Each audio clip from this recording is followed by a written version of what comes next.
کشتی عمر رواں کے ناخدا یار نہیں، کشتی عمر رواں کے ناخدا یار نہیں، ہیں تو کشتی میں مگر ہاتھ میں پتوار نہیں۔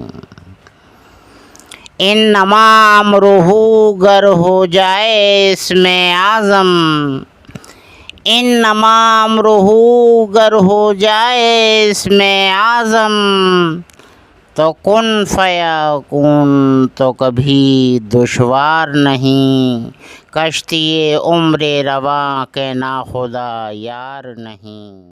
نحمده ونصلي على رسوله الكريم اما بعد فاعوذ بالله من الشيطان الرجيم بسم الله الرحمن الرحيم والعصر ان الانسان لفي خسر الا الذين امنوا وعملوا الصالحات وتواصوا بالحق وتواصوا بالصبر۔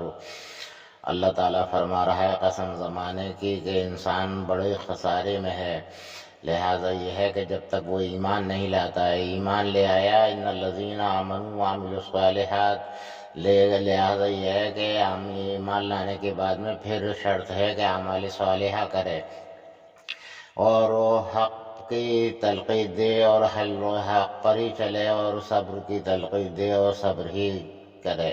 لہٰذا ہے یہ کہ اگر وہ اعمال صالحہ نہیں کرتا ہے، ایمان والوں کے لیے حکم فرمایا کہ قلب پر اگر ان کے سیاہی چھا چکی ہے، زنگ چھا چکی ہے، تو یعنی قلب کو صاف کرنے کے لیے زادہم اللہ مرضا ولہم عذاب علیم، تو لہٰذا یہ ہے کہ وہ ان کا جو ہے اللہ کہہ رہا ہے کہ ہمارے عذاب سے جو ہے وہ ان کا قلب جو ہے جب صاف ہو جائیں گے، پھر سے ان میں نور پیدا ہو جائے گا، تب عمل پر آئیں گے، تو وہاں پھر کیا فائدہ ہوگا؟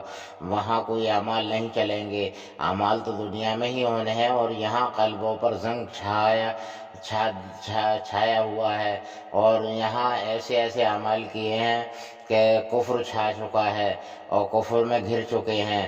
لہٰذا یہ ہے کہ وہاں اگر جہنم کی آگ سے، وہاں کے عذاب سے اگر قلب صاف ہو بھی گیا تو فیض کیا ہونا ہے؟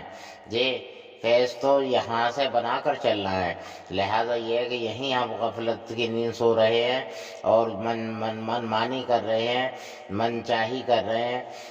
ہم نے قلبوں کو جو ہے بہت ہی قلوبہم مرض فزادہم اللہ مرضا، لہٰذا قلبوں پر جو ہے مرض پیدا کر لیے ہیں، تو لہٰذا یہ ہے کہ ان کا علاج تو اللہ کے پاس میں ہی ہے۔ وہاں یہاں تو آزادی دی گئی ہے، یہاں آزادی کا مقصد یہ نہیں ہے کہ ہم جو چاہیں وہ کریں، آزادی کا مقصد یہاں قدرت دی گئی ہے، تو قدرت کا مقصد یہ نہیں ہے کہ ہم اس قدرت میں فطرت شامل کر کے اور منمانی کریں غیروں کے طریقے سے۔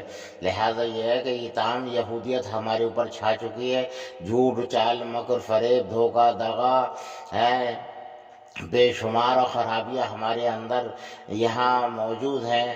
لہٰذا یہ ہے کہ یہ سب وہاں بہتری نہیں لائیں گی بلکہ بدتری لائیں گی، اور یہاں موج مستیوں میں رہ کر ہم یہ سوچتے ہیں کہ بس ہم فلاح پر ہیں اور ہمارا کوئی کچھ نہیں بگاڑ سکتا ہے، اور وہاں کا تو وہاں دیکھا جائے گا۔ یہ ایمان نہیں ہے، سمجھے، یہ ایمان نہیں ہے۔ لہذا یہ ہے کہ جن جن چیزوں پر ایمان ہونا ضروری ہے، آخرت کے اوپر ایمان ہونا ضروری ہے، لہذا یہ ہے کہ یوم آخر اور پھر یوم آخر کے علاوہ یہ ہے کہ مالک یوم الدین وہ بھی یوم آخر کی بات ہے۔ لہذا یہ ہے کہ پھر نمازی کیسا ہے؟ کیا زندگی میں نماز ہی نہیں پڑھتا ہے کیا؟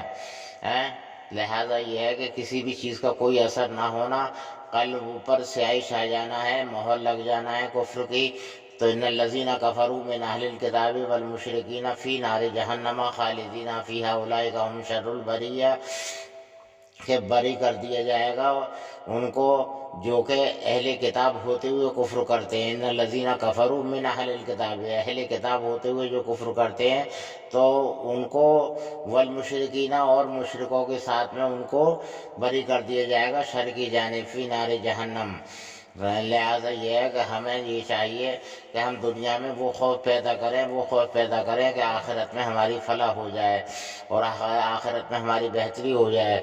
دنیا میں ہم مصیبت اٹھا لیں لیکن آخرت کی مصیبت نہ ہو۔ یہ ہمیشہ نیکوکاروں نے کیا ہے۔ نیکوکار بنو گے تو اللہ کے پسندیدہ ہو جاؤ گے، ورنہ اللہ کی لعنت اور اللہ کے رسول کی لعنت جب برسے گی تو پھر کیا حال ہوگا تمہارا، پھر کون ہوگا تمہارا ساتھی حمایتی، اور پھر کہاں جاؤ گے۔ وآخر دعوانا الحمدللہ رب العالمین۔